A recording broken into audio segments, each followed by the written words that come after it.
আপনি কি জানেন গণিতে এক বল থেকে দুটি সমান বল তৈরি করা যায়, যেই বলগুলোর আকৃতি আগের বলটার মতনই হয়, কোনো বাড়তি জিনিস যোগ না করে। শুনে ম্যাজিকের মতো মনে হচ্ছে, তাই না?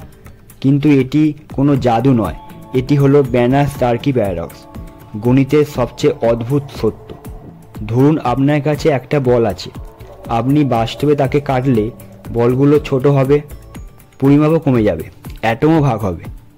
তাই বাস্তবে এক বল থেকে দুটো সমান ধরনের বল যাদের আকৃতি আগের বলটার মতনই, এটা বানানো সম্ভব নয়।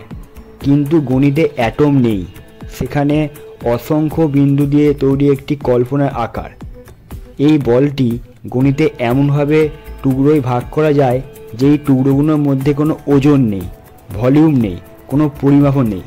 তারপর সেই টুকরোগুলো নতুনভাবে সাজিয়ে গণিতে এক বল থেকে হুবহু দু ধরনের সমান পরিমাপের বল বানানো সম্ভব। হ্যাঁ, এই বল আগের মতনই বড় এবং আগের মতনই আকৃতি, কোনো কিছু যোগ না করেই এমন বানানো সম্ভব। শুধু গণিতে এটি সত্য।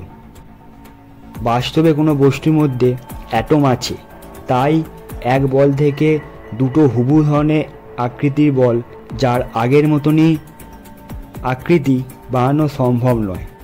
কিন্তু গণিতের অসীম দুনিয়াতে অসম্ভবও সম্ভব হয়ে যায়, আর এটাই ব্যানার-স্টার্কি প্যারাডক্স।